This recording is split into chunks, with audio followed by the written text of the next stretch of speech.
Hello guys, welcome to my YouTube रहा है channel. Market ICICI और फेडरल दोनों की तरफ से। देखिए, सबसे पहले आईसीआईसीआई बैंक की बात करें और बेस्ट ऑफ द लॉट है और आईसीआईसीआई बैंक के रिजल्ट्स डिसाइड करेंगे आपकी बैंक निफ्टी का परफॉर्मेंस और ओवरऑल बैंकिंग सेक्टर का परफॉर्मेंस। एनआईआई की बात करें तो केवल 9% की ग्रोथ है और प्रॉफिट में लगभग 6-6.5% की ग्रोथ आपको आती हुई दिखाई पड़ेगी।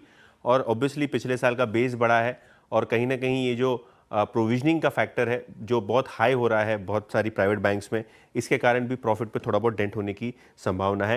की रिजल्ट रेशियोज जो अपने को ध्यान देने हैं, सबसे पहले डिपॉजिट ग्रोथ और लोन ग्रोथ 14 से 15% के आसपास रहेगी और net interest margin 10 basis points घट के 4.3% के आसपास आने का अनुमान है।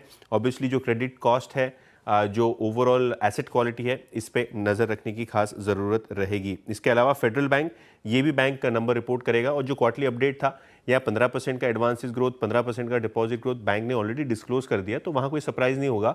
जो नेट इंटरेस्ट इनकम है वो अनुमानित है लगभग 15% से ग्रो होगी 2360 करोड़ के आसपास। प्रॉफिट बिल्कुल फ्लैट रहेगा, पिछले साल एक वन ऑफ लार्ज बेस है, उसके कारण 960 करोड़ के आसपास आप प्रॉफिट एक्सपेक्ट कर सकते हैं। Growth wise loan growth company ने 20% डिस्क्लोज की है, 15% की डिपॉजिट ग्रोथ रही है। हालांकि अगर हम बात करें क्रेडिट ग्रोथ की तो वो काफ़ी शानदार रहेगी, लेकिन मार्जिन्स पे नज़र रहेगी। देखिए, मार्जिन्स पे अगर कोई टाइप का प्रेशर आता है तो मार्केट अप्रिशिएट नहीं करेगा। और जो एसेट क्वालिटी है, खास करके जो इनका गोल्ड लोन बिजनेस है, यहाँ किस तरीके के ट्रेंड्स आ रहे हैं वो काफ़ी जानना इंपॉर्टेंट होगा प्रीव्यू के लिहाज से। ओके, तो आईसीआईसीआई बैंक और फेडरल बैंक का ये दो नंबर्स पर नज़र रहेगी। भारती एयरटेल ये भी एक स्टॉक है जिस पर हमारी नज़र रहेगी और सिंस दिल्ली बेस्ड कंपनी है तो दीपाली के पास चलते हैं और जानते हैं कि क्या एक्सपेक्ट करें वहाँ से। दीपाली, क्या एक्सपेक्ट कर रहा है मार्केट? स्ट्रॉन्ग क्वार्टर रह सकता है भारतीय एयरटेल के लिए। रेवेन्यू, एबिटा, प्रॉफिटेबिलिटी, मार्जिन सभी पैरामीटर्स पर ग्रोथ एक्सपेक्टेड है। रेवेन्यूज देखें तो सीक्वेंशियल बेसिस पे 6.5% ग्रोथ देखने को मिल सकती है। 41,000 करोड़ रेवेन्यूज कंपनी पोस्ट कर सकती है। सिमिलरली अगर एबिटा को देखेंगे तो 11.25% की ग्रोथ सीक्वेंशियल बेसिस पे आने की पॉसिबिलिटी है। आंकड़ा रह सकता है 21,930 करोड़ का।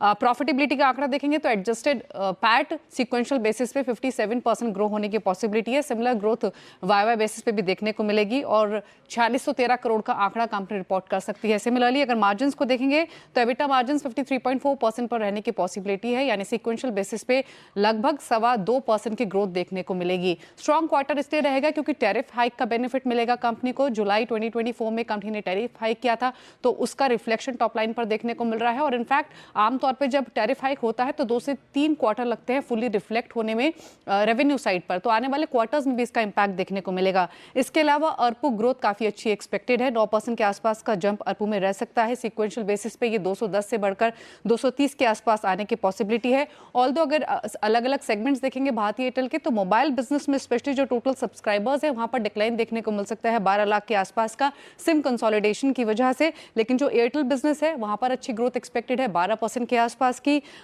होम ब्रॉडबैंड रेवेन्यू में भी 5.5% की ग्रोथ सीक्वेंशियल बेसिस पे देखने को मिल सकती है और ब्रॉडबैंड यूजर्स में इजाफा भी देखने को मिलेगा इस क्वार्टर के दौरान।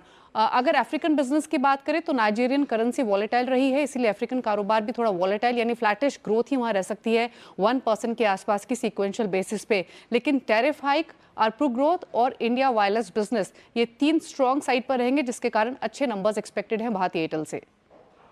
भारतीय एयरटेल अच्छे नंबर्स एक्सपेक्टेड और देखना है कि कंपनी क्या गाइड करेगी आरपू को लेकर गोइंग फॉरवर्ड।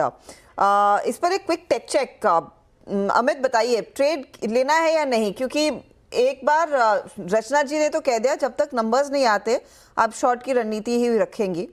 आपको भी लग रहा है कि ये मंदी के ट्रैप में फंसा हुआ है काउंटर और उससे ब्रेक करना थोड़ा सा मुश्किल रह सकता है? जी मैम, थोड़ी सी नियर टर्म वीकनेस यहाँ पे जरूर नजर आ रही है। स्टॉक में कंटिन्यूअसली लोअर लोज बन रही है, 10 और 20 डेमा के नीचे ट्रेड कर रहा है। बट मेरा यहाँ पे ये रुझान है कि 1665 पे लेवल है। अगर इसमें स्लाइड आएगा तो date will be up to 1630 1640, जहाँ पे 50 डे एक्सपोनेंशियल मूविंग एवरेज है। If results are good and favourable तो मेरे ख्याल से अगर वहां पे मिलेगा तो एक अच्छा एंट्री पॉइंट बनेगा। फिलहाल जिस हिसाब से मूवमेंट है मुझे लगता है किसी के शॉर्ट्स है तो बने रहें।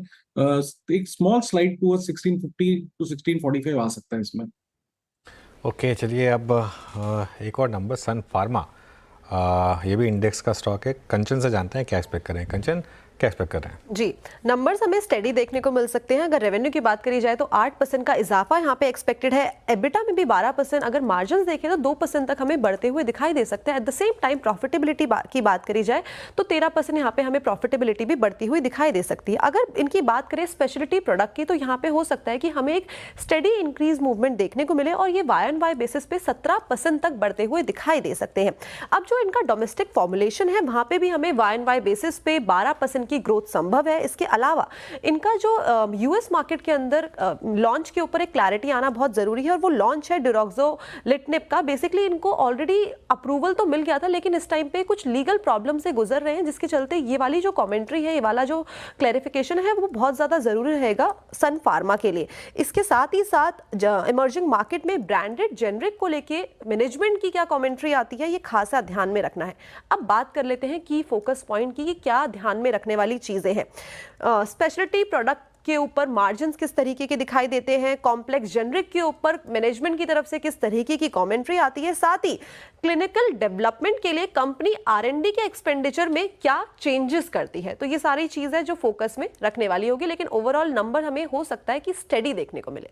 ओके, नंबर शायद स्टेडी देखने को मिले सन फार्मा के। रचना जी, इसमें कोई ट्रेड है क्या? क्योंकि एटलीस्ट फार्मा एक स्पेस है जहां थोड़ा मार्केट फिर भी उतना बुरा नहीं है। जी, अगर इस पे ट्रेड लेने की कोशिश करेंगे तो आपको ऐसे लगाना होगा 1850 पे। अगर लॉन्ग साइड पे जा रहे हैं तो ट्रेड लेना हो तो इसमें शॉर्ट साइड पे ज्यादा बेहतर ट्रेड मुझे नजर आ रहा है, क्योंकि मेरे हिसाब से यहाँ पे 1850 का लेवल टूटना चाहिए और डाउन जाना चाहिए ये 1800 की तरफ। ना जी, अब आपने डिसाइड कर लिया कि सिर्फ शॉर्ट ट्रेड ही देनी है मार्केट में, लॉन्ग देना ही नहीं है? नहीं, ऐसा डिसाइड करके तो मार्केट कभी बैठने नहीं देता, क्योंकि हम होते कौन है डिसाइड करने वाले, वो तो मार्केट डिसाइड करता है। पर चार्ट्स ऐसा ही कह रहे हैं तो क्या करें। बिल्कुल सही बात कही रचना जी ने, हम कौन होते हैं डिसाइड करने वाले, मार्केट डिसाइड करेगा। और बिल्कुल मीनवाइल थोड़े से सेंस ऑफ शॉर्ट कवरिंग अब आनी शुरू हुई है। जो हस्ता 950 पॉइंट ही बोल रही थी, अब वो 800 पॉइंट ही रह गया हस्ता बैंक निफ्टी पर कम से कम। तो थोड़ी सी तो शॉर्ट कवरिंग है, कुछ साइन है यहाँ पर। आप निफ्टी देखिए ना, निफ्टी थोड़ा रिकवर हुआ है, थोड़ा सा निफ्टी रिकवर हुआ है। आई थिंक 24,000 पर थोड़ा सा एक्सपेक्टेड भी था कि 24,000 के आसपास थोड़ा सपोर्ट आएगा। 70 पॉइंट रिकवर हुआ है, लेकिन कुछ तो रिकवरी है। अब टिके के नहीं, तिनके का सहारा। हाँ बिल्कुल बिल्कुल, है ना, ये वही है स्क्रीन पर आपके। चले काम करते, लेंगे एक ब्रेक और ब्रेक के बाद हर्षाब उपाध्याय को जोड़ेंगे, उनसे बात करेंगे कि मार्केट को वो इस समय कैसे अप्रोच कर रहे हैं और ऑफ कोर्स अर्निंग्स पर अब क्या टेक है। ब्रेक के बाद